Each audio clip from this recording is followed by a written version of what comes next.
Are you a financial cannibal? And it may even be worse. I think there's a vast amount of people who are sado-financial cannibals. My name is Paul Vazquez with Tax Lab. We help people become ethical millionaires. So what do I mean by sado-financial cannibal? Well, financial cannibal would be somebody who's devouring the financial stability and security of somebody. Sado, of course, would then be of yourself. So if you are a breathing, functional human being who can understand this video and interact with it, well, there's probably a good chance that you have the ability to make a living for yourself, to earn some type of income. Now, what could you do with that income? Well, you could consume it, right? You could just gobble it all up through different things that you consume, or maybe even you end up buying and throwing away. Or if you saved and invested that money, now that money can create financial stability for you and maybe even for those around you. However, there's probably a fair number of you that gobble all that up and you cannibalize that security for the future you, and that's where you're at. You cannibalize your financial security. You eat it all up before it even has a chance to start producing any meaningful benefit in your life. So I want to propose an experiment for you to just give this a try. And I'm going to give you different stages because people listening to this may be in different stages of their financial journey.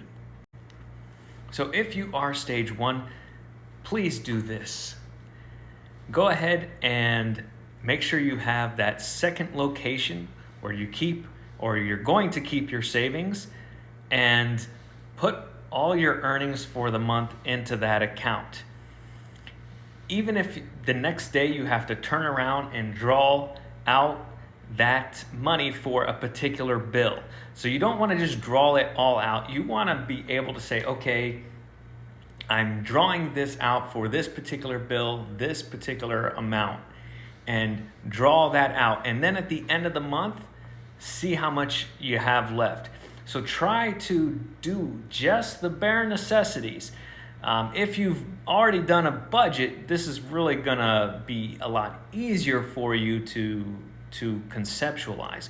But for those of you who maybe struggle with actually putting down a budget, with actually taking the time, here's kind of a little an experiment to help you see how you're spending your money. So put all your earnings into that account, and then when you need money, you transfer it out into your spending account. So you have an account that you set aside in a different bank account, a different bank that's going to be for your investing. And then you have your personal bank account there, or if you're unbanked, these are jars. And all the money goes into the invest for my financial security jar. And then you purposefully, when there's a bill, move that into the operations jar and pay for that bill. And the goal is to see how much money you have in there left. Now, there's a chance you might have to dip in there for food and fuel and other things, but at first, really only try to take out what you need and see what's left, because I want you to have that conversation with yourself to say, is that packet of Doritos worth reducing my financial security? If it is, it is. But if you're in that stage, maybe it's not. Could you earn a lot of money off of a bag of Doritos worth of money?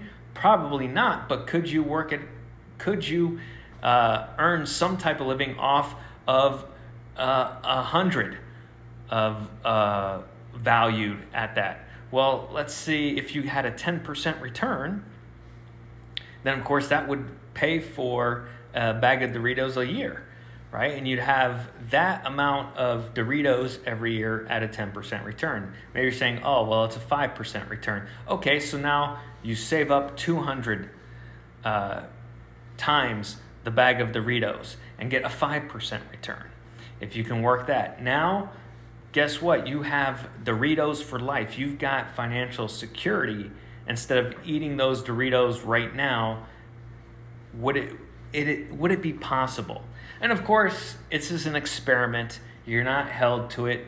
If you need to take that money out to live, take that money out to live. But it's an experiment. It's just to kind of help you see and conceptualize, are there areas of life where maybe it's better to have that money saved and invested than to cannibalize your financial freedom, your financial security all the time.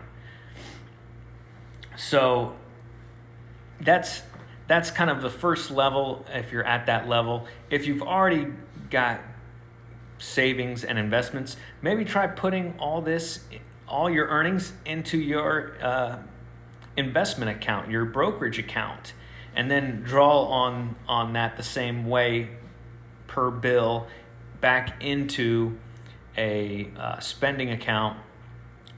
Or maybe you've already got that account set up and you haven't yet max funded your Roth or traditional IRA for the year. And if that's the case, then maybe throw all the money into that Roth account. The great thing about the Roth account now, and not the traditional, the great thing about the Roth account is that you can pull that money right back out with no penalty if it's principal. And so you should be able to pull that money out with no penalty when it's the principal amount that you put in for that year. So you can draw back out that principal and act like it's a super savings account because none of those gains are going to be taxed. So if you're going to have a separate savings account, make it a Roth account and make it your goal to see if you can't get into there this year, that max amount. If you have to draw out the money for bills and things like that, you're going to be able to do that. But what if you just did that experiment just to see for this year, could you max fund that and get all that money into there this year? If you needed to draw some out to pay down bills and put that back into your operational account, fine.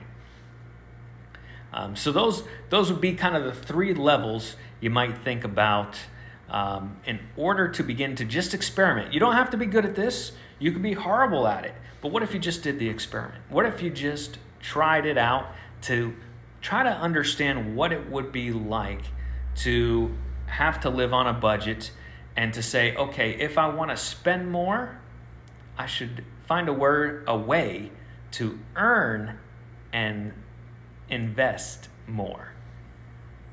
If I want to spend more, I should probably find a way to earn and save more.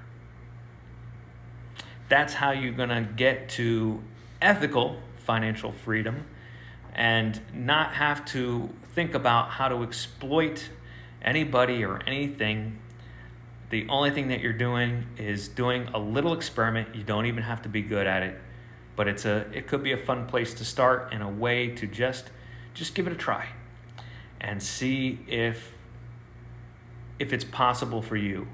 And maybe it's not. Maybe it's not right now. Maybe you've got to get the earning potential up a little bit more. Maybe you've got to find a way to get the cost of living down a little bit more. But if you haven't gone through a good budget or tracking your spending, this is kind of an experimental approach to doing that instead of just writing down numbers. This you'll be able to see because it takes your action to do it. So I encourage you to do that experiment. Once again, it shouldn't really cost you much but some time, but it's going to be time well spent.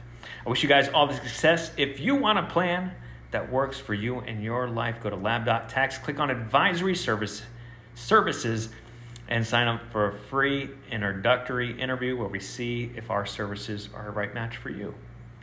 I wish you guys all the success.